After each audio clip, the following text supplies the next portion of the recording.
Guys, welcome back to the Charvi Champs. ఈ రోజు vlog వచ్చేసి ఏలూరులో దక్షిణ వీధిలో జాతరకి అయితే మేము వచ్చామన్నమాట. ఈ రోజు మా పెద్దనాన్న గారు వినుకొండ అమ్మవారిని అయితే తీసుకొస్తున్నారన్నమాట. వాళ్ళ అత్తగారి ఇంటి నుంచి అయితే పుట్టింటికి మా పెద్దనాన్న వాళ్ళ ఇంట్లో నుంచే ఊరు సంచారం కోసమై అమ్మవారు తిరుగుతారన్నమాట. ముందుగా ఏ అమ్మవార్లు ఉంటారో చూద్దాం. ఆది మహాలక్ష్మమ్మ, గంగాలమ్మ, పోతురాజు బాబు, అలాగే వినుకొండ అమ్మవారు అన్నమాట. ఈ వినుకొండ అమ్మవారు మా పెద్దనాన్న ఇంటి వారి నుంచే తీసుకెళ్ళమాట. ఒక రాత్రి 2 పగలు సంచారం చేసి మేడలోకి అయితే వెళ్తారన్నమాట. ఏం జరిగింది, ఎలా జరిగింది అనేది కూడా మొత్తం అంతా డీటెయిల్డ్గా ఈ వీడియోలో అయితే ప్రతి ఒక్కటి కూడా నేను చూపిస్తాను, చూసేయండి.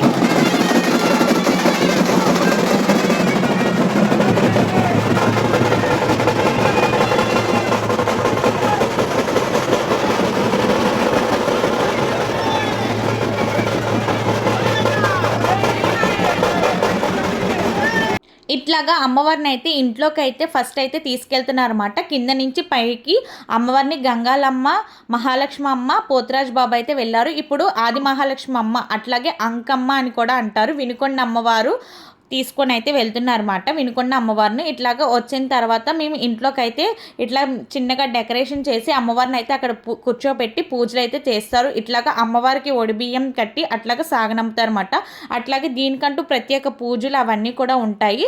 ముందుగా అయితే ఫస్ట్గా అయితే ఇంట్లోకి మట్టుకు మన వినుకొండ అమ్మవారిని అయితే తీసుకొస్తున్నారన్నమాట. వినుకొండ అంకమ్మ అమ్మవారిని. సో ఎలా తీసుకొచ్చారు ఏంటనేది మొత్తం చూసేయండి.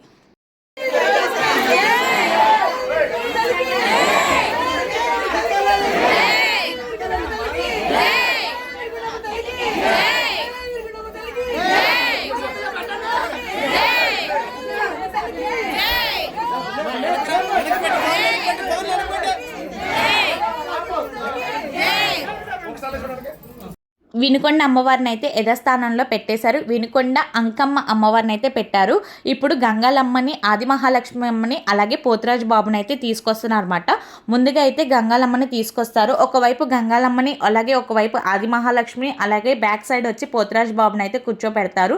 అట్లాగే దీనికి ప్రత్యేక పూజలు, అట్లాగే అమ్మవారికి సారీ, చీర, జాకెట్టు, ఒడికట్టు, బియ్యం అవన్నీ కూడా పెట్టి అమ్మవారిని ఒక రాత్రి 2 పగలు సంచారం కోసమే తిప్పుతారన్నమాట. అసలు ఎలా తిప్పారు ఏంటి అనేది మొత్తం కూడా ప్రతిదీ డీటెయిల్డ్గా అయితే నేను షార్ట్స్ రూపంలో అయితే పెడతానమాట. ఇట్లాగా గంగాలమ్మని, ఆది మహాలక్ష్మి అమ్మని, పోతురాజు బాబుని అయితే పెట్టిన తర్వాత పూజలు అయితే స్టార్ట్ చేస్తారన్నమాట. అందరూ కూడా మొత్తం అంతా పెట్టేసిన తర్వాత మంచిగా అయితే దండం పెట్టుకొని పూజ కార్యక్రమం అనేది స్టార్ట్ చేశారు.